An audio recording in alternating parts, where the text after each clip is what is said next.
All right. Diagram A shows a sector of a circle, center D and radius 3/4y. The obtuse angle EDF is 6x. Diagram B shows a sector of a circle, center P and radius y. The sector angle is x. The length of the major arc EF is 9 times the length of the arc QR. Okay बेटा, आपकी पहली condition क्या दी है उसने आपको?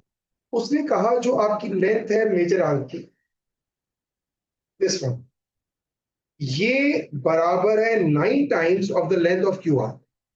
तो ये जो आपको स्टेटमेंट दी है ना, आपने बस इसी स्टेटमेंट को यूज करना है, वैल्यू को प्लग इन करना है और आपकी चीज ऑटोमेटिकली प्रूव हो जाएगी। जैसे मैं आपसे कहूँ कि यार अगर ये एंगल 6x है तो बेटा रिमेनिंग एंगल क्या हुआ? आप कहोगे ये होगा 360 माइनस 6x।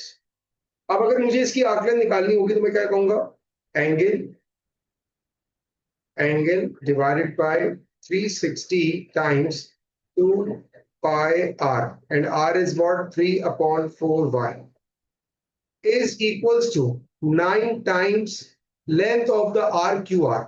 QR की आगे का फॉर्मूला क्या होगा? Angle divided by 360 times 2 pi r। ये मेरी सबसे इंपॉर्टेंट स्टेटमेंट बन चुकी है। यहां पर कोई प्रॉब्लम है तो बताओ इस वाले पार्ट में, क्योंकि इसके बाद मैं खाली इसको सॉल्व करूंगा बेटा, सिर्फ क्रॉस मल्टीप्लाई होगा, कैंसिलेशन होगी और कुछ भी नहीं होगा। ये मेन चीज है हमारे पास। ठीक है बेटा, तो इसकी वर्किंग अगर मैं आपको दिखाऊं तो मैंने की भी है इसकी वर्किंग। ये देखो बेटा, सिंपल मैंने क्रॉस मल्टीप्लाई किया, सिंप्लीफाई किया, जो जो कैंसिल होता कैंसिल आउट किया और मेरा आंसर आ गया।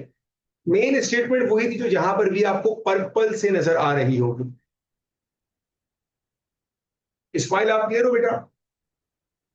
बरवा बेटा ये पूरी क्लास है, कुछ भी पूछ लो, जिस टॉपिक में प्रॉब्लम है, जो सवाल पूछना है कुछ भी पूछ लो, ओपन है।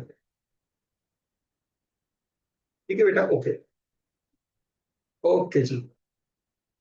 बेटा ये ईशल की बहुत सारी क्वेरीज हैं, तो मैं ईशल की एक क्वेरी आंसर करूंगा। जी बेटा स्माइल। सर मैंने जो किया था इसका 2400/12 आया था, जिससे 20 बना था शायद। बेटा क्या पता मल्टीप्लाई करके ये चीज आ रही हो हमारे पास। मैंने तो कैंसिल आउट कर दिया ना चीजों को, क्या पता आपने कैंसिल ना किया। अच्छा सही। ठीक है जी, ओके जी। अब हमारे पास अच्छा भरिशा की क्वेरीज आएंगी और ईशल की है। बेटा दो बच्चों की क्वेरीज आएंगी हमारे पास ट्रांसफॉर्मेशन की, तो मैं अब जंप कर रहा हूँ ट्रांसफॉर्मेशन के ऊपर। और एक ने पूछा है 44 लास्ट पार्ट और 35 का ए।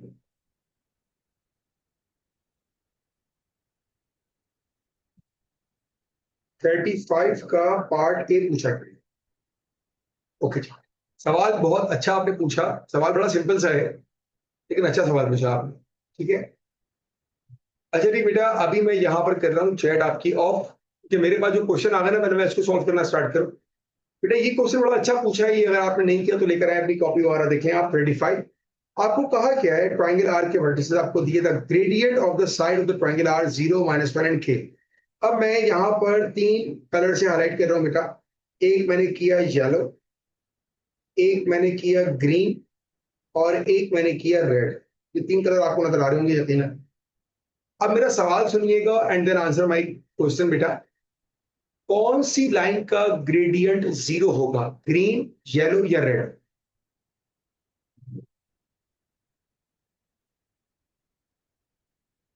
कौन सी लाइन का ग्रेडियंट 0 होगा? आप टाइप करके भेजो मुझे आंसर। ओ मैंने तो टाइप बंद किया, सॉरी, एक मिनट मैंने चैट खोल रहा हूँ बेटा। हाँ जी, आप बताइए। वेरी नाइस, आपने कहा ग्रीन।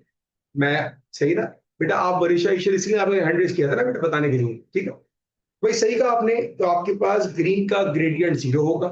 कौन सी लाइन का ग्रेडियंट पॉजिटिव है? येलो का या रेड का?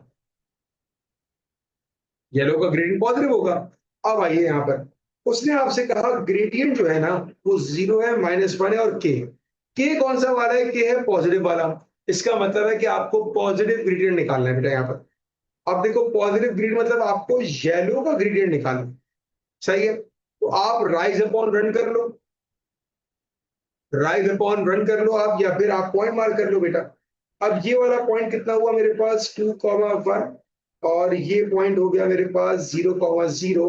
तो राइज अपॉन रन से आंसर क्या आ जाएगा मेरे पास 1/2। तो बेटा के की जो वैल्यू होगी ना हमारे पास राइज अपॉन रन से, वो आएगा 1/2। क्या आंसर होगा?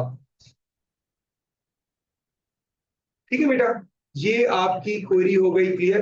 दैट इज 36 35 था।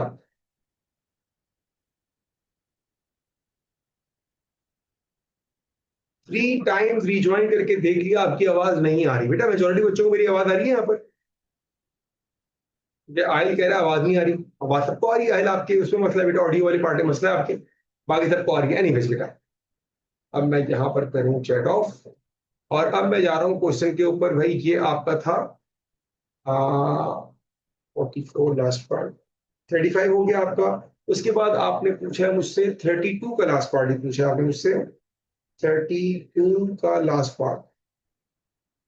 बेटा ये वाला है, यहाँ पर आपका एंगल 90 के अलावा होगा। इसको मैंने क्लास में भी कहा था कि छोड़ दीजिएगा, क्योंकि अब हमारे पास खाली 90 या मल्टीपल ऑफ 90 के रोटेशन के केसेस रहेंगे, इसलिए मैंने कहा था छोड़ दे इसको। ठीक है जी, और आपने कहा 44, 44 का लास्ट पार्ट, 44 का लास्ट पार्ट। बेटा मैं क्लास में न जाने कितनी बार कह चुका हूं, मुझे नहीं पता, कि बेटा मैट्रिक्स हमारे कोर्स में नहीं है। प्लीज एक बात को सुन लिया करो, समझा करो, बार बार वो सवाल मत पूछा करो।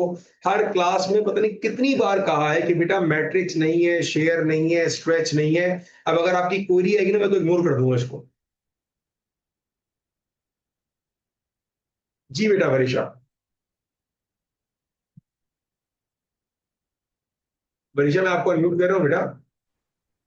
सर इसका जो पार्ट बी का पार्ट 1 है वो नहीं समझ आ रहा था। अच्छा ये वाला, ओके बेटा।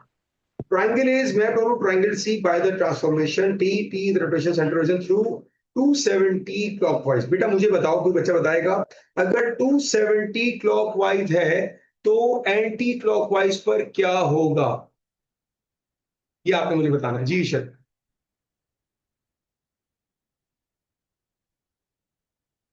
अगर 270 बेटा क्लॉकवाइज है तो एंटी क्लॉकवाइज में क्या एंगल होगा? बस ये जो आप मुझे आंसर दे रहे हो बेटा, यही तो आपका आंसर हो जाएगा। 270 क्लॉकवाइज का मतलब होता है परीक्षा 90 डिग्री एंटी क्लॉकवाइज। तो आपने 90 डिग्री एंटी क्लॉकवाइज के रूल अप्लाई करना है। कोई मुझे बताएगा बेटा कि एक्स वाई कहाँ स्वैप होता है एंटी क्लॉकवाइज में? शाबाश बताओ, एक्स वाई कहाँ स्वैप होगा भाई? -y, very good. तो भाई आप इसको आप बना लेना, सॉल्व करना, आपका आंसर आ जाएगा। ठीक है बेटा परीक्षा? यस बेटा फिजा। सर ग्राफ्स ऑफ फंक्शन में जो क्वेश्चन नंबर 1 till 15 है जो शुरू के हैं, उसके अंदर जो ग्राफ है उसमें जो एक्सेस दिए हुए हैं कि 2 सेंटीमीटर 1 सेंटीमीटर वाले, सर वो एक्सेस समझ नहीं आ रहे कि 2 सेंटीमीटर वाले कितने ब्लॉक्स हैं। और बेटा अगर देखिए वो 2 मतलब, सेंटी, बोले बोले। और सर उसके अंदर जो मार्क करने वाली वैल्यूज है ना, वो बहुत डेसिमल में से 1.5 है या फिर जो भी आ रही है वो इतने छोटे छोटे ब्लॉक्स में आ रही है कि फिर वो अंदाजे से करना पड़ा। अंदाजे से अगर फिर पॉइंट मार्क भी कर रहे हैं तो बहुत ग्राफ बहुत इनएक्यूरेट बन रहा है, फिर उससे वैल्यूज टेंजेंट वगैरह की गलत आ जाती है। ठीक है बेटा, हो गया सवाल आपका। आप सुने बेटा, पहली बात इसने कही, अब देखिए ये क्वेरी क्लास है तो मिक्स क्वेश्चन आ रहे हैं, तो इससे परेशान ना होइएगा, ठीक है ना। पहली बात आपने करी कि यार 2 सेंटीमीटर का मतलब क्या होता है। देखिए बेटा, ग्राफ पर 1 सेंटीमीटर का मतलब होता है 5 स्मॉल बॉक्सेस। ये बात याद रखिएगा। मैं एग्जाम्पल यहाँ ग्राफ बना हुआ है ना, ये खरीद वाला ग्राफ है, नॉर्मल ग्रिड नहीं है। तो आपके पास ग्राफ पर 1 सेंटीमीटर का मतलब होता है 5 स्मॉल बॉक्सेस। दूसरी बात, जो आपके अर्ली 2000 के क्वेश्चंस हैं उसमें आपके पास ग्रिड मौजूद नहीं होता। वो जो मैंने आपको ग्राफ पेपर कनेक्ट करके दिया है वो मैंने नेट से डाउनलोड करके दिया है, तो वो बिल्कुल प्रॉपर स्केल नहीं है। जो आप देखोगे 2015 के बाद क्वेश्चंस आ रहे हैं उसमें आपको ग्रिड मिलती है प्रॉपर।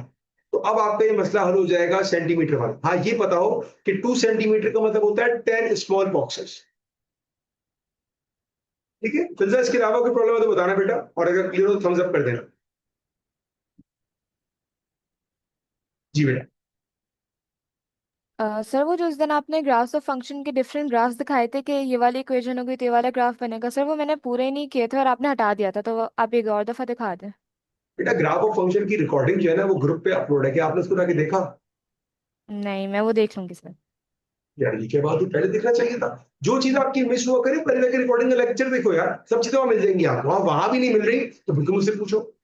और यस दूसरी सर। इंपॉर्टेंट बात, मैं दूसरी इंपॉर्टेंट बात सुनो, मैं क्लास के ग्रुप में की पीडीएफ जिसमें मैं काम करता हूँ मैंने शेयर की थी, उसमें भी शायद होगा वो, तो दोनों जगहों पे चेक करना। Okay sir. सर क्वेश्चन 66 का पार्ट सी भी करवा दें, ग्राफ्स ऑफ फंक्शन। अच्छा बेटा जब मैं उस टॉपिक पे जाऊंगा तो मुझे बताना, ठीक है? Okay sir. अच्छा जी, ये हमारे पास ट्रांसफॉर्मेशन का आ गया। अच्छा जी, अब मैं ईशल आपकी क्वेरी ले रहा हूँ। ईशल आपकी बहुत सारी क्वेरीज है, मैं पहले एक क्वेरी आपकी आंसर दूंगा, फिर मैं जाऊंगा इसके सवाल के ऊपर जिसने मुझसे पूछा है। अच्छा ईशल आपने डॉल्मेट मॉल खोला हुआ है क्वेरीज का भाई, 83 का बी से स्टार्ट करते हैं भाई। अच्छा मैं ये एक्सपेक्ट कर रहा हूँ ईशल कि जितनी आप मुझसे क्वेरीज पूछ रही हैं वो मैंने क्लास में नहीं कराई होंगी और उसकी रिकॉर्डिंग नहीं होगी, तो आपने मुझसे सवाल पूछा है, ये मेरी एक्सपेक्टेशन है। अगर ऐसा नहीं होगा तो चीजें मैं स्किप कर दूंगा, अगर वो मैंने लेक्चर में कराया हुआ है तो। ये कौन आ गया भाई? ओह भाई इफरा आप तो फुल फॉर्म में आई है भाई, जबरदस्त।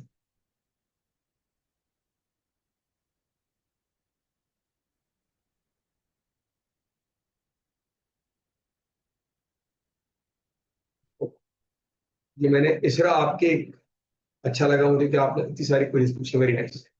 तो ईशर मैंने आपको क्लियर कर दिया अपनी बात, ठीक है ना? मैं स्टार्ट करवा रहा हूँ। 83 का पार्ट बी, 83 का पार्ट बी आई गेस मैंने क्लास में कराया हुआ है।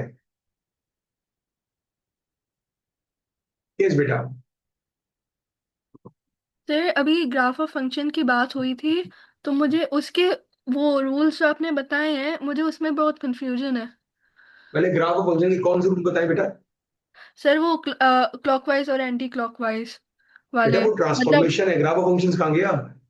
Sorry sir, sorry sorry sorry क्या कर रही है? रोजा लग गया सर आपको मुझे है नहीं। आज, अभी जल्दी जल्दी सही कर लिया आपने। सर चले बाहर से आ रही हूँ दावत से, डायरेक्ट क्लास में बैठी हूँ तो चले दिमाग आप से। पहले आराम से जो है ना, आप पहले पहले दिमाग को लेकर आए जगह पर, फिर मैं दोबारा म्यूट करता हूँ आपको। ओके जी। मुझे बेटा बाकी बच्चे जो ऑनलाइन वाले बच्चे हैं खास तौर पे, क्या मुझे कंफर्म कर सकते हैं ये 83 का जो बी पार्ट है ये हमने किया है कि नहीं किया है? मैं पहले, चलिए ये ईशल आप बताइए। सर मैंने कॉपी पेस्ट किया था तो मेरी कुछ क्वेरीज पूरी नहीं हुई थी, तो मोस्ट ऑफ देम मतलब कि इसरा की भी थी मेरी भी थी, तो इसरा और मेरी कॉमन आ गई थी। इसरा और आपकी कौन है? तो दोनों जो है ना काम चोरी कर रहे हैं, दोनों कह रहे हैं उस वक्त छाप लिया हमने। वाह भाई, क्यों छापा आपने? चले से बात नहीं। ओके जी बेटा। भाई ये क्वेश्चन आ गया, ये बहुत ही अच्छा सवाल है और काफी यूनिक सवाल है ये। ऐसे सवाल हमें पॉसिबल कम नजर आते हैं, ठीक है बेटा? सुनिए गौर से। और बेटा प्लीज, ये किस तरह इसने कहा कि मैंने कॉपी पेस्ट कर लिया, भाई क्यों कर लिया?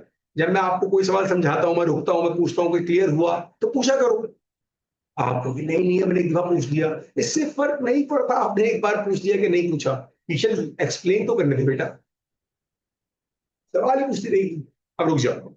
देखो बेटा पहली बात, हमने इससे पहले सिमिलरिटी का टॉपिक पढ़ा था, वहां पर हम ये कहते थे कि अगर हमारे दो शेप सिमिलर होते हैं तो वर्किंग फॉर्मूला होता है बेटा area 1 upon area 2 equal to length 1 upon length 2 whole square. ये हमने पढ़ा, ये हमें मालूम है, ठीक है? सिमिलरिटी पे अप्लाई होगा, जितना इनलार्जमेंट होता है वो सारा सिमिलर होता है, याद रखिए इनलार्जमेंट सारा सिमिलर है, ठीक है? तो अब इनलार्जमेंट में हम पढ़ते हैं बेटा एक फॉर्मूला के का, जिसको हम कहते हैं k is new length divided by old length. अब ये बेसिकली k क्या है? k दो लेंथ्स का रेशो है, ठीक है? तो अगर मैं कहता हूं कि यार मैं न्यू लेंथ को L1 कह दूं और ओल्ड लेंथ को L2 कह दूं, इससे कोई फर्क नहीं पड़ेगा, इससे कोई फर्क नहीं पड़ेगा, खाली मैं नोटेशन चेंज कर रहा हूं। क्यों? ताकि मैं आपको ये बात यहां कनेक्ट कर सकूं कि यार एरिया 1 अपॉन एरिया 2 बराबर है L1 अपॉन L2, इसकी जगह आ जाएगा k और होल स्क्वायर अपनी सब। ये कैसे आया? मैं आपके लिए कलर भी कर रहा हूं उसको। ये देखो बेटा ये लिखा है L1 अपॉन L2 और यहां पर भी लिखा है L1 अपॉन L2। तो L1 अपॉन L2 किसके बराबर है मेरे पास? k के, तो मैंने यहाँ k लिख दिया। ये मेरी पहली बात होगी। कोई प्रॉब्लम किसी को यहां पर है, अभी सवाल पूछ लो। ओके, अब आपके पास दो शेप है, एक आपको दे दिया area of the shape B, it is 27, और एक हमारे पास शेप ए है। आए जरा शेप ए को देखते हैं बेटा। बेटा ये हमारे पास शेप ए है। अगर मैं आपसे कहूं, अच्छा मैं चैट ऑन कर रहा हूं ताकि आप मुझे आंसर कर सको। अगर मैं आपसे कहूं कि इस शेप ए में एक रेक्टेंगल है और एक स्क्वायर है, एम आई राइट और रॉन्ग? राइट। ओके, मैं अपनी बात से अब चेंज करता हूं, मैं कहता हूं नहीं यार, मैं आपसे कहता हूं कि इसमें मेरे पास 3 स्क्वायर है, am I right again? Yes. Okay good. अब मुझे एक बात ये बताओ, ये जो तुम्हारे पास स्क्वायर है, क्या तुम इसका एरिया निकाल सकती हो बेटा? इसका एरिया आएगा। इसका एरिया क्या होगा बेटा? इसका एरिया होगा 1/1। इसका एरिया 1/1 होगा बेटा। ये हमारे पास 1 है और ये हमारे पास 1 है, तो बेटा इसका जो एरिया हुआ ना हमारे पास, इट इज 1। ये भी 1 होगा, ये भी 1 होगा और ये भी 1 होगा। ठीक है, ये हमारे पास एरिया आ गया। इसका मतलब ये हुआ कि इस पूरे डायग्राम का जो एरिया है मेरा बेटा, वो हमारे पास है 3। इस पूरी डायग्राम का एरिया हमारे पास 3 है। समझ आ गया? Thumbs up. समझ नहीं आया रेज योर हैंड।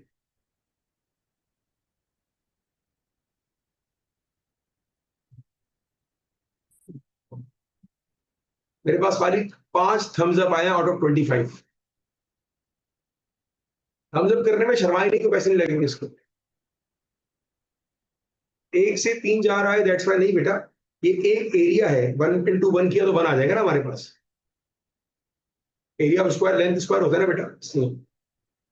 तो बेटा ये हमारे पास आ गया एरिया ऑफ शेप ए, वो आ गया हमारे पास 3। आइए अभी वर्किंग पर। अब मैंने आपसे कहा एरिया ऑफ शेप बी था, वो था 27, that is given in the question. Area of shape A वो आप निकाल चुके हो, it is 3 and it is equal to K square. Simplify किया बेटा, you got 9 equal to K square. We need to apply root on both sides. The value for k is equals to 3. बेटा ये बना हमारा k का answer. ठीक है बेटा, k का आंसर आ गया हमारे पास। ओके, अब आते हैं भाई क्या, हमको तो अपनी डायग्राम पर शेप बी ड्रॉ करनी, और सेंटर क्या दिया हुआ है बेटा हमको? Centre of the enlargement is 5,1। सबसे पहले हम 5,5 को मार्क कर लेते हैं। 5,5 मेरा बेटा पॉइंट कहां पर होगा? 5,5 होगा ये हमारा, दैट इज द सेंटर। मतलब आप इसको, इस ऑब्जेक्ट को आप इस पॉइंट से देखो और ये लार्ज हो जाए with a scale factor of 3, और जहां ये लार्ज होगा उसको आप कहोगे that it is by shape B. अब मैंने जब लास्ट टाइम पढ़ाया था तो उसमें मैंने ऑब्जर्व किया था दैट ईशल को बहुत मसला हुआ था बॉक्सेस काउंट करने में। तो आपको जब तक मसला होता रहेगा मैं आपको डिफरेंट मेथड्स बताता रहूंगा, बस शर्त ये कि आपको कम्युनिकेट करना पड़ेगा। अब मैंने आपको मल्टीपल मेथड्स बताए हैं, एक मेथड मैंने आपको ये बताया जो मैं कहता हूँ बहुत ही आसान होता है, वो क्या है वो सुन ले पहले आप। चलिए कोई बात नहीं ईशल बेटा, अब भी मसला है मैं फिर ही बताऊंगा आपको। देखिए सबसे आसान मेथड मुझे लगता है कि अगर आपको स्केल फैक्टर पता है और आपको ऑब्जेक्ट पता है, सबसे आसान मेथड ये होता है कि आप कोई भी एक पॉइंट ले लो, आप बोलो मैं इसको कर लूं, मैं इसको कर लूं, मैं इसको कर लूं, मैं इसको कुछ भी कर लो, डजंट मैटर, सब सही है। मैं किसी एक पॉइंट को मार्क कर लेता, मैंने कहा यार मैं कर लेता हूं इस पॉइंट को मार्क, ये मैंने किया है, आपको पसंद नहीं है आप और कर लो, फर्क नहीं पड़ता इससे। फिर आप क्या करो, आप अपने सेंटर से इस पॉइंट को पकड़ो और लाइन को एक्सटेंड करो। हाँ ये याद रखिएगा, लाइन शुड बी स्ट्रेट बेटा, लाइन शुड बी स्ट्रेट, ये बात याद रखिएगा। तो आप स्केल से ड्रॉ करेंगे इसको। अब क्या करना है आपने, अब आपने जस्ट बॉक्सेस काउंट करने। देखो बेटा यहां से आप इसी लाइन पे मूव कर रहे हैं, जब मैं यहां से यहां पर आया तो मैंने एक बॉक्स कवर किया, फिर मैंने एक और बॉक्स कवर किया, तो मैंने 2 बॉक्सेस कवर कर दिए, राइट। मैंने 2 बॉक्सेस कवर कर दिए। अब मैं अपने स्केल फैक्टर से मल्टीप्लाई करूंगा इसके बॉक्सेस को, तो मेरा स्केल फैक्टर है बेटा 3 का, तो मेरे बॉक्सेस कितने हैं? 2। अब आप 2 को मल्टीप्लाई करोगे 3 से, दैट विल बी 6। अब 6 बॉक्सेस अबे जाना है आप, अब काउंट करोगे 1 2 3 4 5 6। इसका मतलब ये हुआ कि आपका ये वाला पॉइंट आफ्टर एनलार्जमेंट यहां पर आ चुका है। ये मेरी सबसे इंपॉर्टेंट बात थी, और इसके बाद मैं पूरा सवाल करवा दूंगा। तो ये समझ में आ गया तो थम्स अप, नहीं समझ आया तो रेज योर हैंड।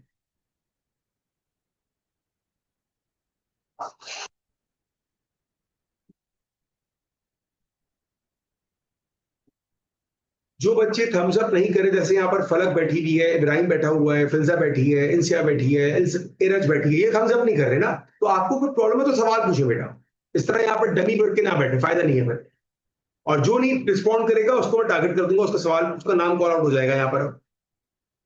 और क्लियर देखा ना अब कैसे आंसर आना शुरू होगा, देखा। ट्रांसफॉर्मेशन का मतलब अपने ऑब्जेक्ट की पोजीशन चेंज करना बाय ट्रांसलेशन। हाँ तो सही तो कह रही हैं आप, इसको बताया आपने। अच्छा ये आप उसको फरवा को बता रही, वेरी नाइस, शाबाश, अच्छा है। ठीक है बेटा, अब मैंने यहां पर अपना एक पॉइंट जो है ना वो इनलार्ज कर दिया है। अब आप चाहो तो इस लाइन को रखो हटाओ, फर्क नहीं पड़ता। अब मैं बाकी सबको ऐसे लार्ज बिल्कुल भी नहीं करूंगा, मैं स्मार्ट काम करूंगा। कैसे बेटा? अब देखो बेटा, आपके पास ये जो गैप है जिसको मैं मार्क कर रहा हूं, ये गैप कितना है? That is 2 boxes. इसको मल्टीप्लाई करो अपने स्केल फैक्टर से, जो तुम्हारी न्यू लेंथ होगी। तो अगर ये 2 है तो वो हो जाएगा 6, क्योंकि आपका स्केल फैक्टर है 3 का। तो अब मैं इसको 6 पे लेके जा रहा हूं बेटा, देखिएगा 1 2 3 4 5 6। तो बेटा मेरे पास ये वाली लेंथ यहां पर इनलार्ज हो चुकी है। इसी तरह देखो बेटा, ये लेंथ कितनी है? ये है 1। ये कहां जाएगी बेटा? इसको आप मल्टीप्लाई करोगे 3 से, ये हो जाएगा मेरे पास 1 2 3। अब आप देखो ये लेंथ कितनी है बेटा? दैट इज 2, ये जाएगी 6 पर। 1 2 3 4 5 6। अब आप देखो ये लेंथ कितनी है? इट इज 1, ये जाएगी 3 पर। 1 2 3। अब आप देखो ये लेंथ कितनी है? ये है 1, ये जाएगी 3 पर। 1 2 3। और अब आप उनको कनेक्ट कर दोगे, that is your shape B. अब भी कोई प्रॉब्लम में सवाल पूछ सकते हैं।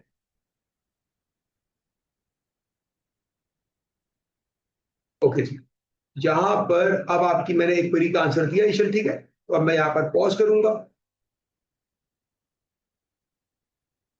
अब मैं यहां पर बेटा पॉज करूंगा, और इसके बाद जो क्वेरी आई थी, किसी ने मुझसे पूछा था ग्राफ ऑफ फंक्शन की क्वेरी क्या थी बेटा, वो मुझे दोबारा बच्चा मैसेज करेगा। किसी ने मुझसे पूछा था, हाँ कौन था? फिल्जा, फिल्जा आपकी क्वेरी थी बेटा। फिल्जा मुझे बताइएगा कौन सा क्वेश्चन नंबर था ग्राफ ऑफ फंक्शंस का?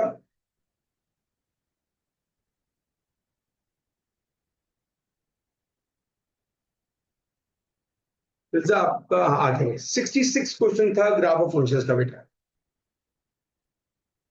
क्योंकि क्वेरी क्लास है, जो टॉपिक जो सवाल बोलोगे करवाऊंगा। हाँ पूछना आपका काम है बस। 66 पूछा है भाई। इस तरह, एक मिनट बेटा, अभी आपसे सवाल पूछता हूँ मैं, क्लियर कर दो फिर आप। 66 कहाँ है? 66 बेटा, इसमें कौन से पार्ट में मसला हुआ है? फिल्जा माइक अनम्यूट करो अपना बेटा। जी बेटा फिल्जा बताइए। सर पार्ट सी।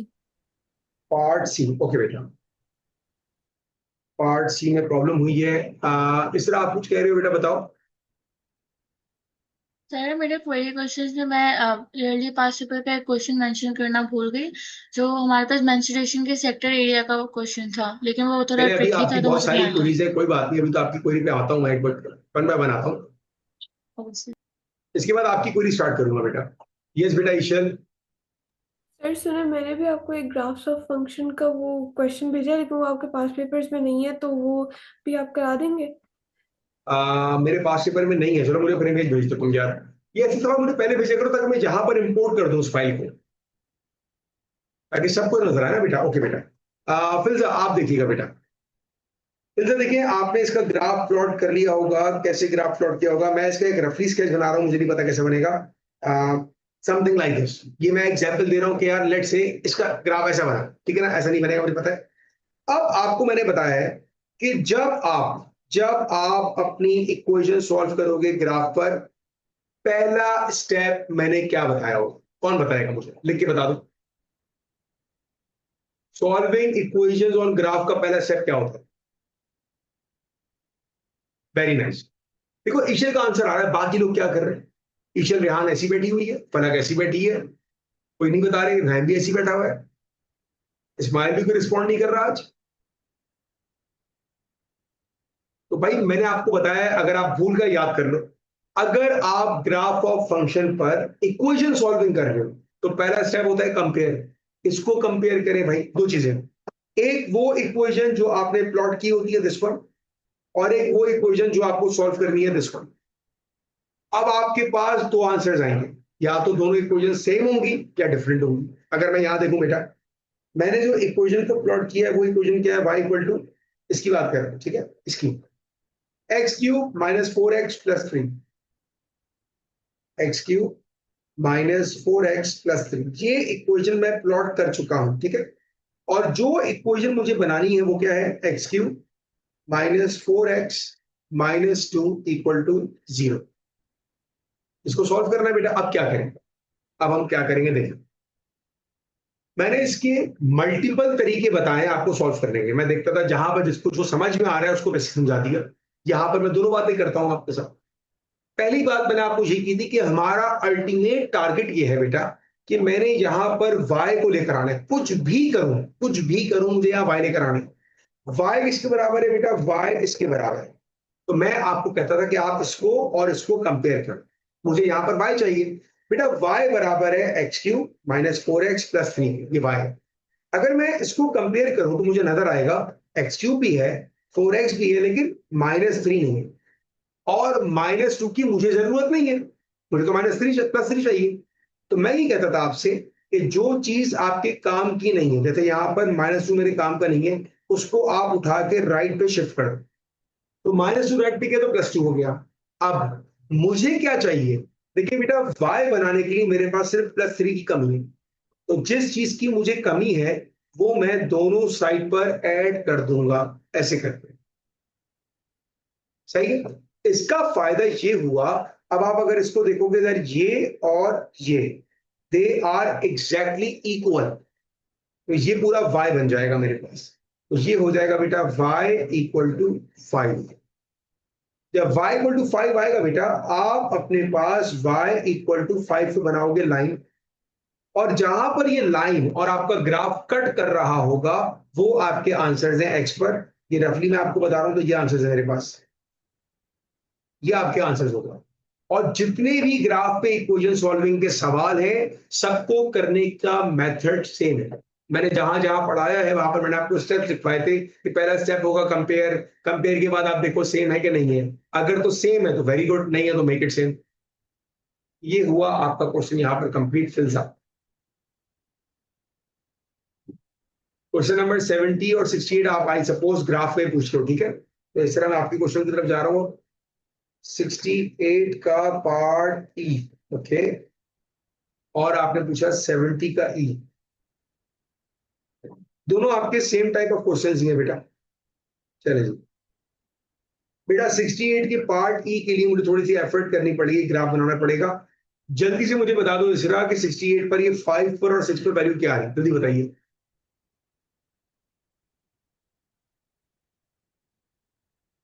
कोई भी बता दो यार, 5 6 पर वैल्यू क्या आ रही है? 98 एंड 120। अब बेटा अगर आप में से किसी भी बच्चे को ग्राफ स्केचिंग में प्रॉब्लम होती है, वो भी मैं बता रहा हूं, वो भी बता रहा हूं बेटा। मैं देखिए फिल्जा फिल्जा आपका सवाल था ना बेटा। फिल्जा देखो यहां पर ये जो है ना बेटा 0 से लेके 1, ये 2 सेंटीमीटर है। देखो यहां से यहां तक 5 बॉक्सेस हुए, ये आपका 1 सेंटीमीटर होता है और ये आपका 2 सेंटीमीटर है। सही बेटा। अब हमारे पॉइंट्स क्या है? हमारे पॉइंट्स है बेटा 1 पर 242। तो 242 कहां पर होगा भाई? 240। अब देखो आपके पास एक बॉक्स किसके बराबर है, ये निकालता है। देखो बेटा 240 से 260 कितने नंबर्स का डिफरेंस आया? नंबर है मेरे पास 20, और बॉक्सेस कितने हैं? 1 2 3 4 5 बॉक्सेस है 5। इसका मतलब ये हुआ कि एक बॉक्स 4 के बराबर है, ठीक है। तो ये 244 हो गया, ये 248 हो गया, 252 256 260, ये ऐसे हो रहा है। अब हमारे पास जो पॉइंट था दैट इज 1 पर क्या था? 242। तो 242 1 पर ये आ गया मेरे पास ये यहाँ कहीं आएगा बेटा, दैट इज 242।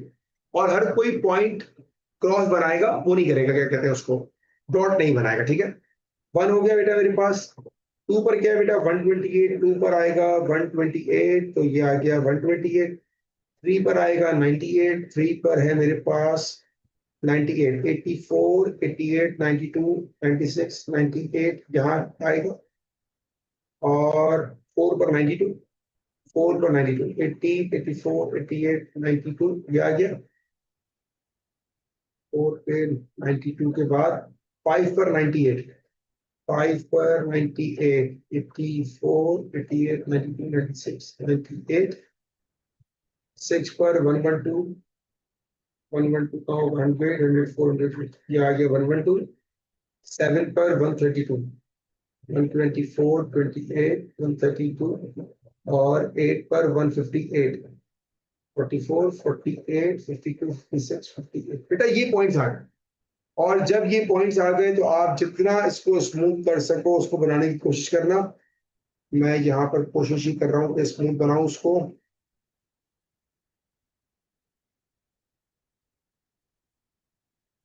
चले जी, ये मेरे हिसाब से एक स्मूथनेस हो सकती है, लेकिन मैं इसको थोड़ा यहाँ से सही करूंगा। ये मेरे पॉइंट मिस हो रहे हैं।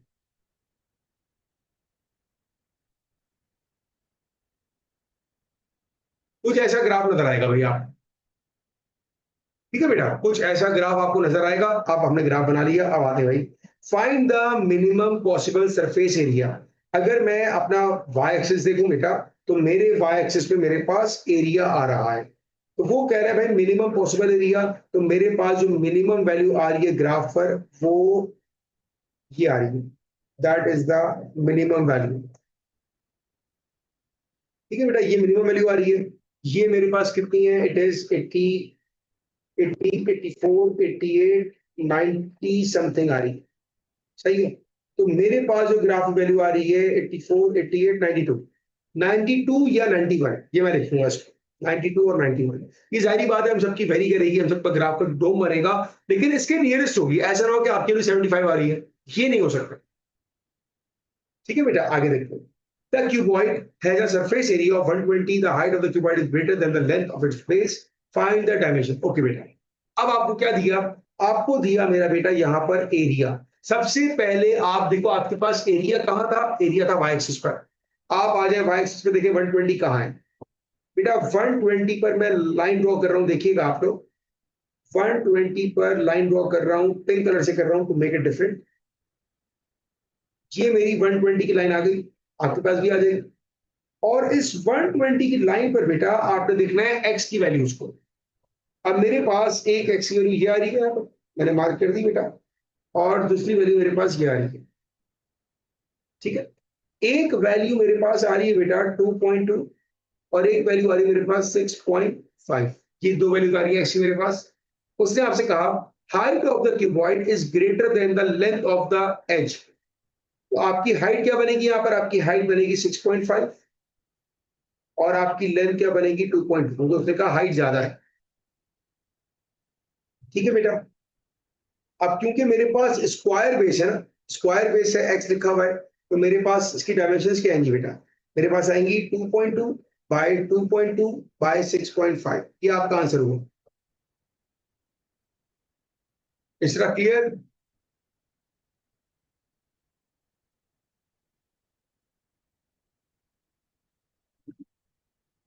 इस बेटा इसमें सर हमने 6.5 को एच क्यों लिया? बेटा सवाल पढ़ के बताना क्या लिखा हुआ है यहाँ पर। The height of the cuboid is greater than the length of the edge of its base. अब आपके पास दो साइड्स आ रही हैं, 2.2 आ रही है, 6.5 आ रही है। आपके हिसाब से इसमें हाइट कौन होनी चाहिए? 6.5। क्यों बेटा, क्यों? वेरी 2.2 से समझ आ मैं गया। बता रहा हूं तो आप क्या कर रही हैं यार, सुना तो करें। ये है डिस्ट्रैक्शन। अगर मैं एक बात बता रहा हूँ, बात दोबारा पूछ रही हूँ यार। चलो खैर समझ आ गया, अच्छी बात है। मशल, मशल वेयर आर यू बेटा? यस बेटा मशल, अनम्यूट योर माइक। यार एक तो तुम्हारी कंफ्यूजन जो है ना ये। जी बेटा मशल। क्या आप वापस एक्सप्लेन ये कर सकते हैं? मतलब हमें क्या पता मशल कि एक्स एक्सिस पे लेना है, और मतलब देखिए बेटा, अगर मैं वापस एक्सप्लेन करूंगा ना, हाँ बेटा माइक तो अनम्यूट ना करो, कहाँ भाग गई, अनम्यूट करो दोबारा। हाँ बेटा, देखो बेटा, अगर मैं वापस एक्सप्लेन करूंगा ना, यही बात दोबारा बोलूंगा। अब आपको प्रॉब्लम ये हुई कि आपको कैसे पता लगा कि मेरे पास एक्स पर क्या है। तो बेटा देखो, इसके लिए उसने आपको डायग्राम बता के दिया हुआ है, एक्स, एक्स और एच, और वो बता रहे भाई कि आपके पास एक्स पर क्या है। ये आपके पास एक्स की वैल्यूज है ना बेटा, कि अगर एक्स वैल्यू में 1 रखूं तो मेरा एरिया क्या आएगा, एक्स की जगह मैं 2 करूं तो मेरा एरिया क्या आएगा, ये आपको बता रहा है। अच्छा ओके। सही। जी। जी बेटा ईश्वर। सर वो जो सेंटेंस था ना, वो ना मुझे समझ नहीं आया, जिसकी वजह से मुझे आपने 2.2 क्यों लिया वो भी समझ नहीं आया। बेटा ये तो मेरा एक काम करना, रिकॉर्डिंग देखना फिर तुम। क्या मतलब समझ नहीं आया, मुझे समझ नहीं आया, क्या चीज समझ नहीं आई आपको? ये सेंटेंस, इसका मतलब क्या क्या है? सेंटेंस है, पढ़े जरा, पढ़ के बताएं। The height of the cuboid is greater than the length of the edge of its base. Sir क्या oh my base? God, my God, इतनी मुश्किल इंग्लिश क्यों बोलते हैं ये लोग यार, इतनी मुश्किल इंग्लिश। उर्दू में बताओ इसका मतलब क्या है। जो क्यूबॉइड की हाइट है वो किसी की तो बेस है और उसका जो एज की लेंथ है उससे बड़ी है। वाह, अबे मेरी बात सुन। नहीं, हाइट ये बड़ी शेप है, ये शेप है, ये तुम्हारे पास शेप है, ठीक है, ये तुम्हारे पास हाइट है, और ये लेंथ ऑफ एन एज, इसकी बात कर रहा है, इसकी बात कर रहा है। सही है। तो आपको वो कह रहा है कि जो हाइट है वो लेंथ ऑफ एज से बड़ी होगी। ये आपको कहा, ये आपको क्यों कहा बेटा? जब हम, उसने क्या कहा था, उसने कहा था कि आपका क्यूबॉइड का जो एरिया है वो 120 है। जब मैं 120 पे लाइन ड्रॉ कर रहा हूं तो मेरे पास एक्स के 2 आंसर्स आ रहे हैं। अब x के 2 आंसर नहीं हो सकते, क्यों नहीं हो सकते? क्योंकि बेटा x तो स्क्वायर बेस है, x का तो एक आंसर होगा। अब हमें कैसे पता लगा भाई x का कौन सा आंसर हमें पिक करना है? तो इसके लिए उसने इंग्लिश में बताया कि बेटा जो हाइट है ना वो x से बड़ी होगी। तो अगर मेरे पास x के 2 आंसर आ रहे हैं, इसका मतलब है कि उसमें जो बड़ा आंसर होगा वो हाइट को रिप्रेजेंट कर रहा है और छोटा आंसर उसमें x को रिप्रेजेंट कर रहा है। ये उसने यहां पर इंग्लिश में लिखा हुआ है। ओह अच्छा, ठीक है सर। अरे मैं तो शुरू से कहता हूं, पता है, इट्स बीन 15 ईयर में बच्चों को कह रहा हूं कि मसला मैथ का नहीं होता, मसला इंग्लिश का होता है। And the prove.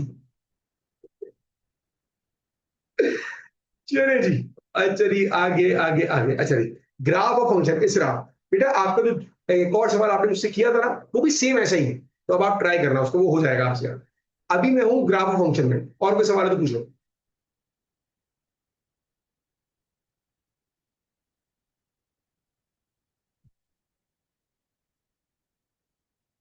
64। बेटा ईश्वर अपनी क्वेरी ग्राफ फंक्शन की यहाँ से, अच्छा नहीं, अगर आपने उस पर भेजा है मुझे व्हाट्सएप किए बेटा, तो मैं उसको भी यहाँ पर इंपोर्ट नहीं कर सकता, अभी मेरे लिए पॉसिबल नहीं है। आप मुझे पहले भेजती, मैं पहले से इंपोर्ट करा लेता इसको। जी बेटा स्माइल। सर 70 पे आ सकते हैं, 70 का ए बेटा बी मेरा मुझसे बच्चा नहीं मुझे आया। चैट पे भेज दे यार, चैट पे भेजो मुझे सवाल, अच्छी बात नहीं है। ईश्वर अभी आप कहीं भी भेजेंगे ना, मैं उसको अभी अपने आईपैड पे इंपोर्ट नहीं करा सकता। इधर 64 मैंने क्लास में कराया बेटा, क्या मसला हुआ?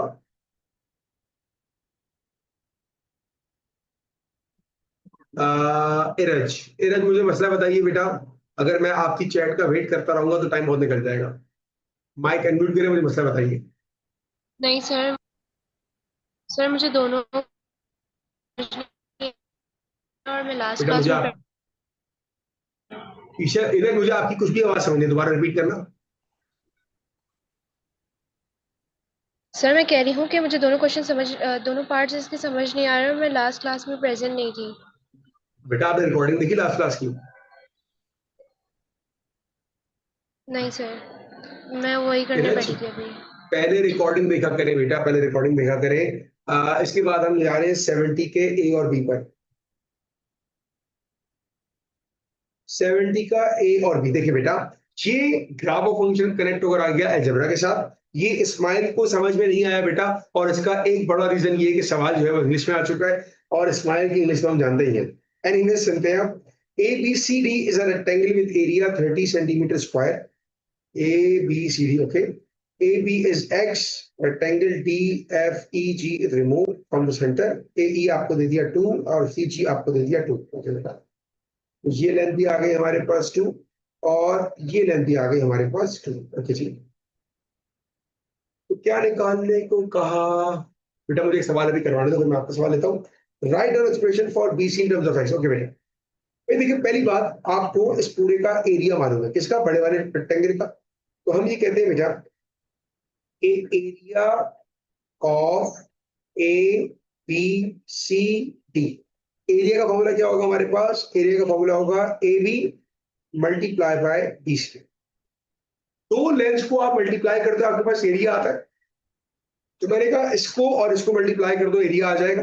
अब मेरे पास ए बी की लेंथ क्या है बेटा? ए बी की लेंथ मेरे पास एक्स है, और बी से सी की लेंथ मुझे फाइंड आउट करनी है, और एरिया की वैल्यू मुझे मालूम है, इट इज 30।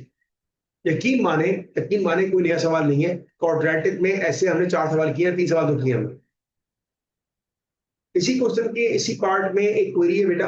अच्छा आप मुझे बताओ इस तरह क्या क्वेरी है बेटा? और मुझे खुदा के पास ये मत कहना मैं कंफ्यूज हो गई। अब बताओ, कंफ्यूजिंग का वर्ड यूज नहीं करना तुमने जी। सर मुझे क्वेश्चन इसमें समझ नहीं आ रहा था कि जो था ना हमारे पास x-2 होगा या 2 - x होगा? बेटा बड़ी लेंथ कौन सी है, एक्स है या 2 है? x। तो x-2 होगा। लेकिन आप कंफ्यूज हो गई होगी, मुझे पता है। बहुत कंफ्यूज हो तुम कसम से यार। एनीवेज, तो बेटा आपके पास जो है ना लेंथ ऑफ बी से सी आ चुकी है हमारे पास। लेंथ ऑफ बी से सी कितनी आ गई भाई? ये आ गई 30/x। यहां पर कोई सवाल पूछो, वरना थम्स अप कर दो जल्दी से। क्या टाइम हो गया?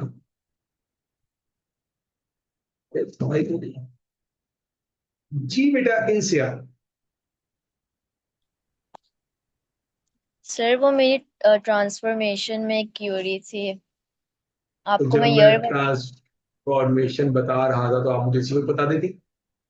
नहीं सर, वो मैंने एक्चुअली थोड़ा लेट जाऊंगी, तब तक आपने बोला ग्राफ ऑफ फंक्शंस की बताओ, चले तो अभी रुक इसलिए। जाए, अभी इस टॉपिक की क्वेरी क्लियर करवा दूं, मैं दोबारा जाता हूं, ठीक है?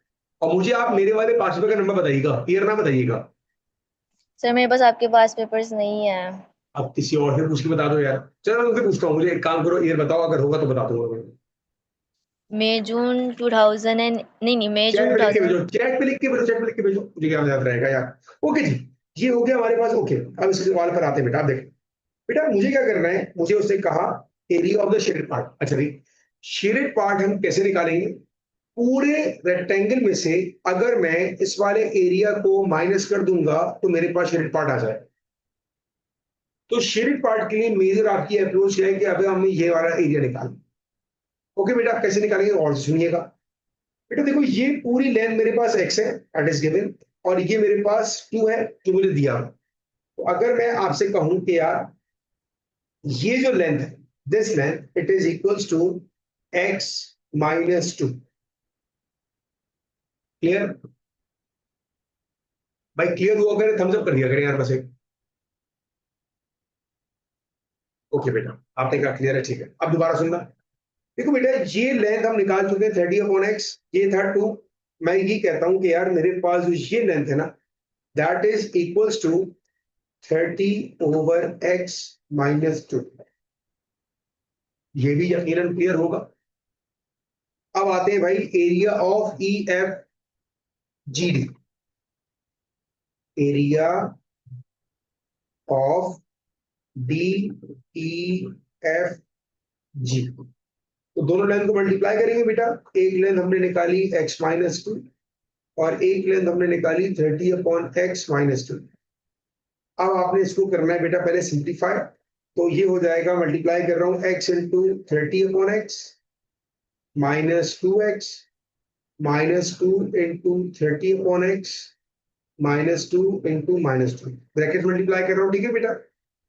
ये कैंसिल हुआ, x और x, ये आएगा 30 -2x -60/x +4। अब आपके पास यहाँ पर ये 30 और ये 4 ऐड हो जाएगा। It sum up to 34 -2x -60/x। ये तो आ गया एरिया ऑफ द रेक्टेंगल। अब बेटा हमको क्या निकालना है? हमको निकालना है बेटा area of the shaded part. उसके लिए मैंने आपको क्या स्ट्रेटेजी बताई थी? मैंने कहा था इस पूरे एरिया में से इसका एरिया निकाल दो। तो इस पूरे का एरिया तो हमारे पास 30 है। तो इस पूरे का जो एरिया है वो 30 माइनस इसका एरिया हम निकाला 34 minus 2x minus 60 over x, ये हो जाएगा 30 minus 34 plus 2x plus 60 over x, sum up to 2x plus 60 over x minus 4, ये आपका आंसर है। ये आपको प्रूव करना है।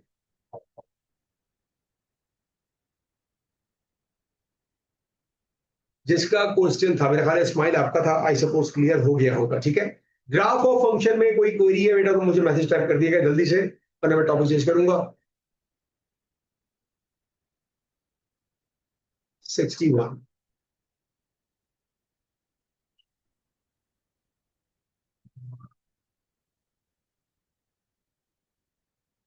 61 फिल्जा, ये क्वेश्चन लास्ट क्लास में हमने किया है, जो पार्ट बी है। जब पार्ट बी इसकी बात करेंगे यार, हाँ ये नहीं कराया था, ये करवा देता हूँ। इस जैसे मैंने बहुत सारे क्वेश्चन कराए थे, ये भी करवा देता हूँ बेटा। कैसे स्टार्ट करोगे भाई, आपको कर्व की क्वेश्चन निकालनी, बहुत सिंपल है बेटा, बहुत सिंपल है, गौर से देख। बेटा मुझे बताओ, ये जो 2 है, ये वैल्यू किसकी है, एक्स की है वाई की है, जल्दी बताओ। एक्स, बिल्कुल सही कहा आपने। तो मैं कहूंगा बेटा कि मेरे पास एक्स की एक वैल्यू 2 है और दूसरी वैल्यू एक्स की मेरे पास -3, तो ये हो जाएगा x equal to -3। That's how you start the question. अब बेटा ये 2 यहाँ पर प्लस हो रहा है, वहां जाऊंगा तो माइनस हो जाएगा, ये बनेगा मेरा बेटा x -2 equal to 0। Similarly x + 3 equal to 0। It is not simultaneously related बेटा, दोनों को साथ में लिखो, x -2 x + 3 इक्वल टू 0। अब ये 0 तो था हमारे पास खाली y इंटरसेप्ट, अब इस 0 की जगह हम यूज करेंगे यहाँ पर इट इज y। ठीक है बेटा, अब आप इनको मल्टीप्लाई कर दो, x² plus 3x minus 2x minus 6, x² plus x minus 6 equals to y। जो आपको इक्वेशन दी है, अगर मैं गिवन इक्वेशन लिखूं यहाँ पर, ये होगा बेटा y equal to x² plus ax plus b। अब मुझे बता दो इसको देखकर a का आंसर क्या होगा और b का आंसर क्या होगा।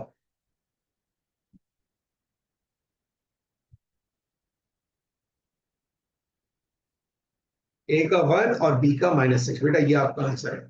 और कोई क्वेरी बेटा ग्राफ ऑफ फंक्शन में है तो बता दीजिए। अब सुदेश आपने आंसर गलत दिया, it's not 1 and 6, it's 1 and -6 बेटा।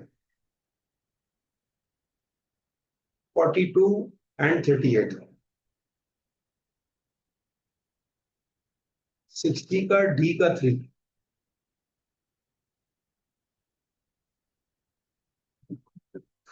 अच्छा नहीं बेटा, ये कंटेंट क्या है हमारे पास, पहले मुझे चेक करने दो क्या मैंने ऑनलाइन वाली क्लास में करवाया था ये कंटेंट। एक मिनट,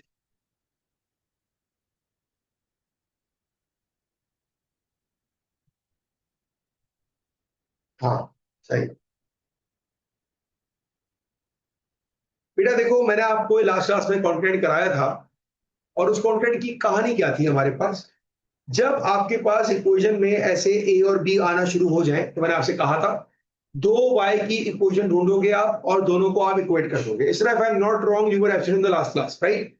और मुझे नहीं पता कि आपने वो लेक्चर देखा है कि नहीं देखा है।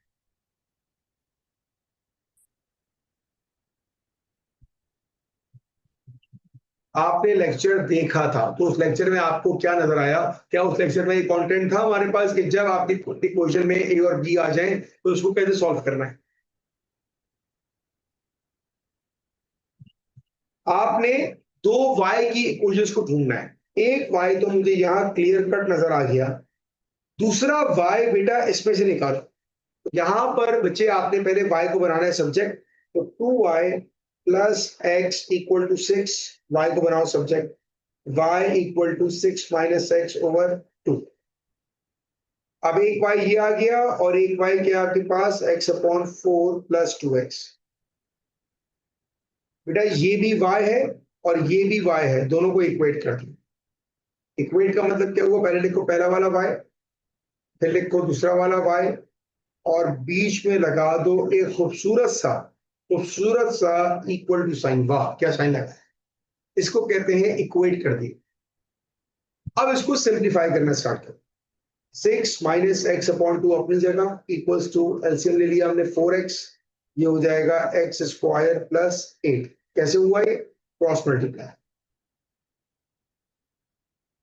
अब 6 माइनस एक्स ये मल्टीप्लाई होगा 4x के साथ, क्रॉस मल्टीप्लाई कर रहा हूं, 2 multiply with x square plus 8, that leads to 24x minus 4x square equals to 2x square plus 2 8 16। इसको वहां शिफ्ट किया तो -4 राइट पे आके प्लस हो जाएगा, तो 4 + 2 it will be 6x square, 6x square minus 24x plus 16 equal to 0। अब यहां से कॉमन ले लो बेटा, 2 कॉमन ले लेते हैं, ये आएगा 3x square minus 12x plus 8 equal to 0। बेटा ये 2 यहां पर मल्टीप्लाई हो रहा है, वहां जाके डिवाइड हो जाएगा, 0/2 विल बी 0, तो 0 equal to 3x square minus 12x plus 8। अब इसको कंपेयर करो जो आपकी इक्वेशन आपको दी है, आपको दिया है 3x square plus ax plus b। बताओ भाई a का आंसर क्या है और b का आंसर क्या है, जल्दी बताओ।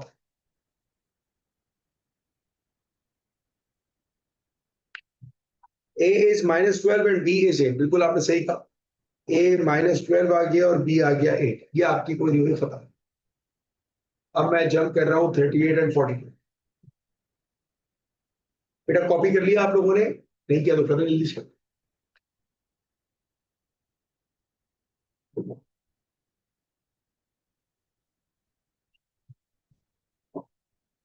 ओके 42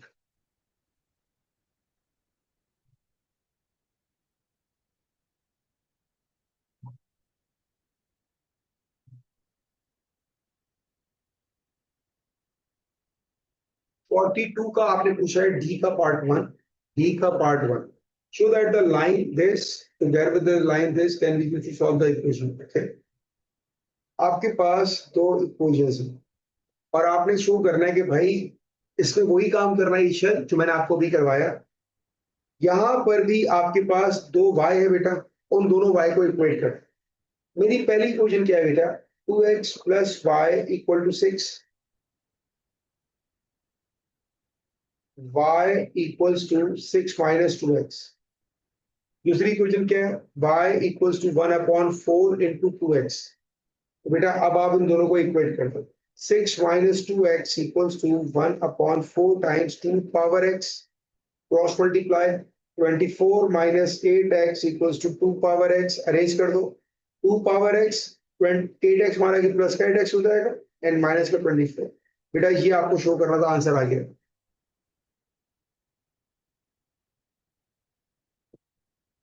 फिर आपने कहा ई का part 2, on the grid draw the line parallel to PQ that touches the curve y equal to 1/4 2x। मुझे थोड़ा ग्राफ बनाना पड़ेगा इसका। बेटा मुझे बताओ 1 पर वैल्यू क्या आ रही है, 1 पर आ रहा होगा आपके पास 1/2 0.5, 1/4 0.25। मैं धीरे ग्राफ बनाऊं उसका, तो बेटा 0 पर आ रहा है 0.25, ये आ रहा है, 1 पर आ रहा है 0.5,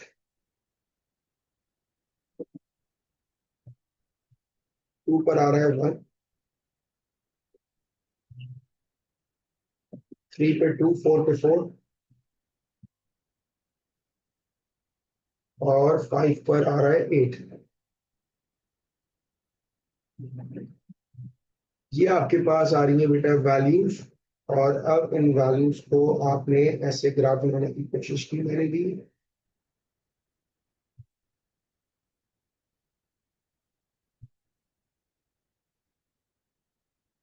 चलिए जी,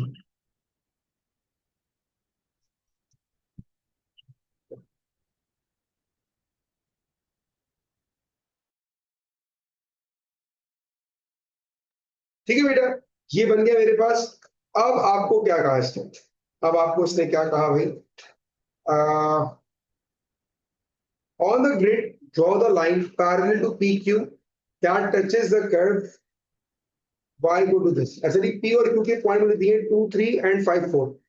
तो मैं जरा 2 3 5 4 पॉइंट प्लॉट करता हूं अपने पास, 2 3 एंड 5 4, 2 3 एंड 5 4।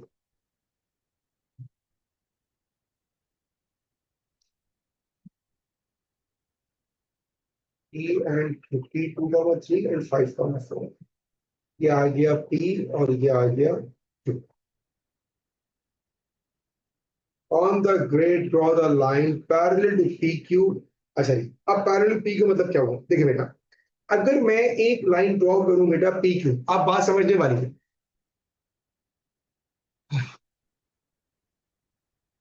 मैंने एक लाइन ड्रॉ करी बेटा PQ ऐसे, मुझे इसको कनेक्ट नहीं करना, सिर्फ आपको समझाने के लिए। अब जो लाइन PQ के पैरेलल होगी वो ऐसे ही घूम रही होगी, ये लाइन PQ है तो पैरेलल लाइन तो ऐसे ही चल रही होगी ना ये।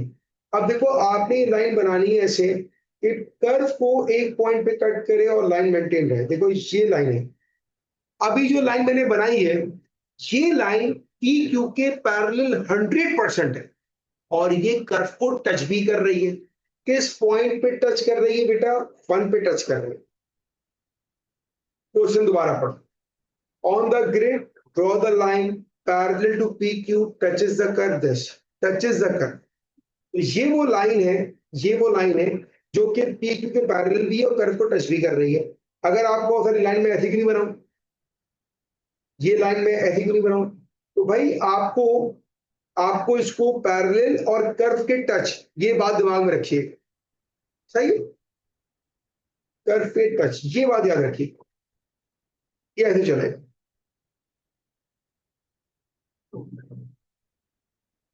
अब उसने सिर्फ लाइन को ड्रॉ करने को कहा था, write down the equation of the line. अब इस लाइन की इक्वेशन देखो बेटा, इस लाइन का जो आपके पास ग्रेडियंट होगा वो तो वही होगा जो PQ के उस पे होगा, सही है? जो लाइन का ग्रेडियंट होगा वो तो PQ वाला है। अब PQ के पॉइंट तो हमारे पास है ना बेटा, तो P का पॉइंट था मेरे पास 2, 3 और Q का पॉइंट था मेरे पास 5, 4। ग्रेडियंट क्या हो जाएगा बेटा? y2 minus y1 upon x2 minus x1। तो ग्रेडियंट तो आ गया मेरे पास 1/3 और लाइन की इक्वेशन क्या होगी? mx plus c, y equals to 1/3x plus c। अब c क्या होगा भाई मेरे पास? c मेरे पास 1.1 है जो मुझे ग्राफ पे नजर आ रहा है, 0.1।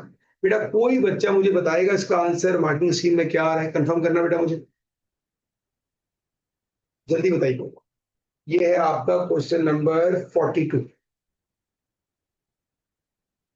मार्किंग स्कीम में मुझे बताइए आंसर क्या आ रहा है।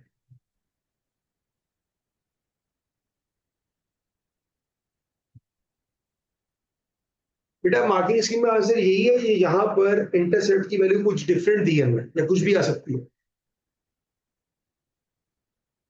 जी बेटा, सर वो के दी हुई है तो आप जिस पे भी कट करें। के दिया हुआ है तो खुद भी देखना पड़ेगा, वो तो कई .1 से .2 रेंज दी हुई है।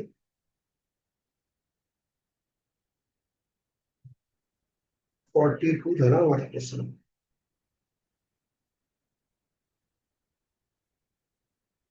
हाँ रेंज दी है ना बेटा, जैसे 0.25 दिया हुआ है, इस रेंज में होना चाहिए। तो मेरा आंसर 0.1 आ रहा था, ठीक है रेंज में आ रहा था। ठीक है बेटा, तो ये हुआ आपका क्वेश्चन। आई सपोज ईश्वर के आपको समझ आ गया होगा ये। और आपका क्वेश्चन दूसरा था, वो था कहाँ गया भाई? 38C।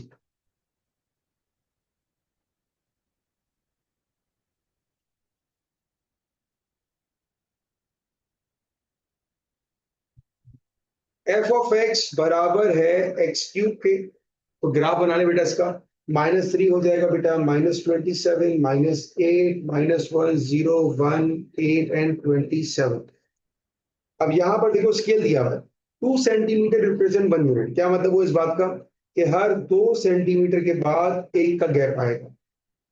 2 सेंटीमीटर रिप्रेजेंट 1 यूनिट का मतलब मैंने लिख दिया यहाँ पर बेटा, ठीक है। और y एक्सिस पे क्या कह रहा है, 2 सेंटीमीटर रिप्रेजेंट 10 यूनिट्स, हर 2 पे आपका इंटरवल 10 का आएगा, 10, 20 एंड 30। इसी तरह -10, -20 एंड -30। जिन बच्चों ने ग्राफ नहीं बनाया, मैं आपको 2 मिनट का टाइम दे रहा हूं, जल्दी से ग्राफ बनाने इसका बेटा।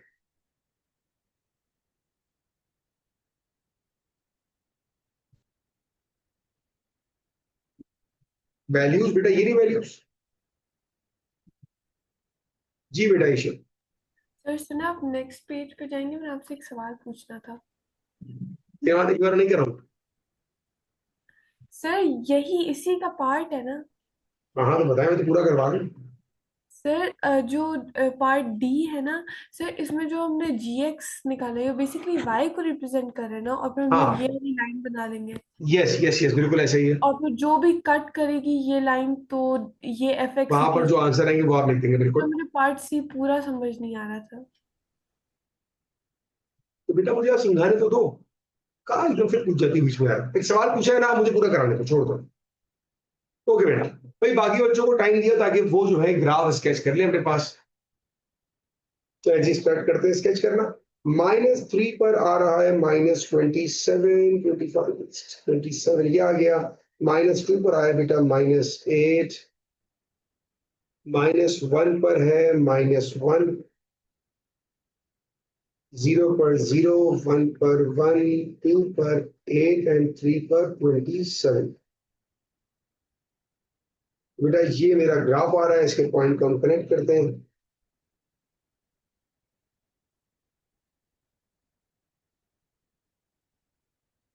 ऐसा कर्व नजर आएगा बेटा, ठीक है बेटा, ऐसा कर्व नजर आएगा।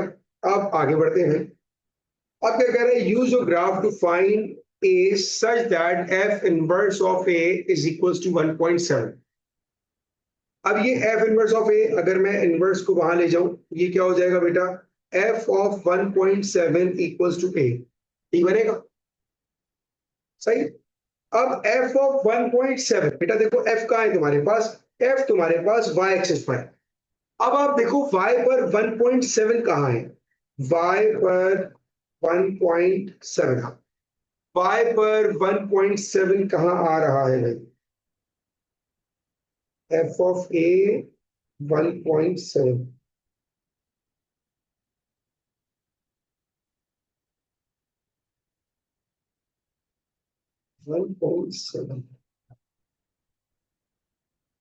यहां कहीं आंसर आ रहा है।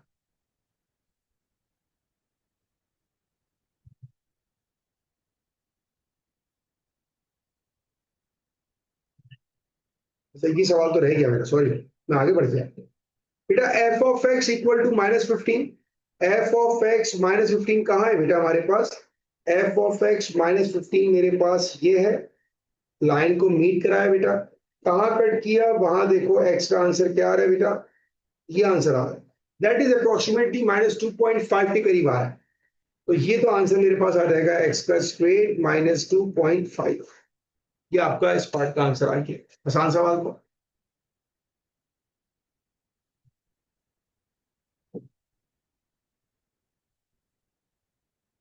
ठीक है बेटा, अब देखते हैं। अब यहां पर कह रहे हैं बेटा f ऑफ 1.7, ओके। अब एक प्रॉब्लम ये आ रही है कि हमारे पास जो f है बेटा वो तो क्यूब रूट है, तो f of 1.7 equals to a, और मुझे ग्राफ से आंसर निकालना है, तो 1.7 f और a, okay.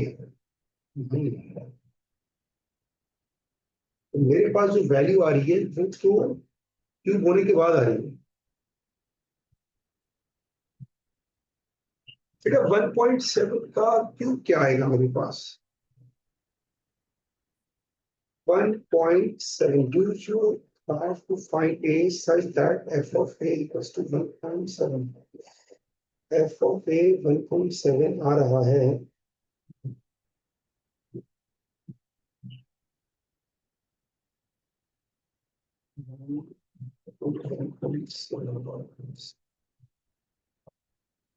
One point one का क्यूब नहीं, ऐसा नहीं होगा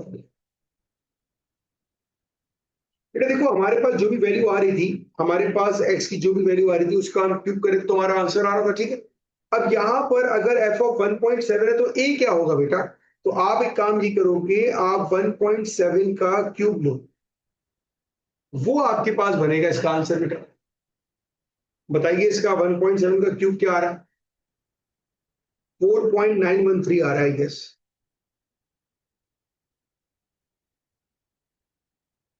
ये बनेगी इसकी वैल्यू, ठीक है बेटा। रीजन ये हमारे पास, दोबारा बता रहा हूं, देखो बेटा अगर f ऑफ x बराबर है हमारे पास x क्यूब के, तो f ऑफ 1.7 क्या होगा, 1.7 क्यूब है, ये आपका आंसर आ जाएगा। नेक्स्ट बात, f inverse of t equal to u express t in terms of u, यहां पर भी कोई कॉन्सेप्ट बेटा। देखो अगर f इनवर्स ऑफ t बराबर है u के, तो t क्या हो जाएगा, t हो जाएगा बेटा f ऑफ u, ये हो जाएगा, ठीक है। अब बेटा अगर f ऑफ x बराबर है x क्यूब के, तो f ऑफ u क्या हो जाएगा, ये बराबर हो जाएगा u क्यूब के। तो मैं ये कह सकता हूं कि t बराबर है u क्यूब के, ये आपका आंसर। ये हमारा सिंपल फंक्शन चल रहा है f of x g of x वाला। Next part, by drawing a tangent y equal to f of x, estimate the gradient of the curve at x equal to 2। I guess ये वाला part हो जाएगा, जहां पर x2 है वहां पर हम बनाएंगे टेंजेंट बेटा, यहां बनेगा हमारा टेंजेंट, ऐसे बन जाएगा, ये आ गया टेंजेंट। और इस टेंजेंट पर बेटा हम लेंगे अब 2 पॉइंट्स। तो लेट सपोज एक पॉइंट मैं ले लेता हूं यहाँ पर, ये वाला पॉइंट ले लूंगा। इस पर कोऑर्डिनेट्स क्या है मेरे, x है 2.5 और y है मेरे पास 12, और एक पॉइंट ये ले लेता हूँ, यहाँ पर है x 1.2 और y है 0। तो आपका फॉर्मूला क्या बन जाएगा ग्रेडियंट का, y 12 minus 0 divided by 2.5 minus 1.5। बेटा सिंप्लीफाई करके बताएं क्या आंसर आ रहा है ग्रेडियंट का, 12 डिवाइडेड बाई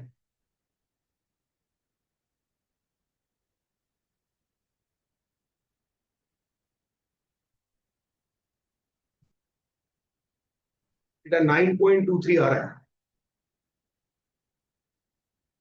12 डिवाइडेड बाई तकरीबन 9.23, 2.5 पर 12 आया,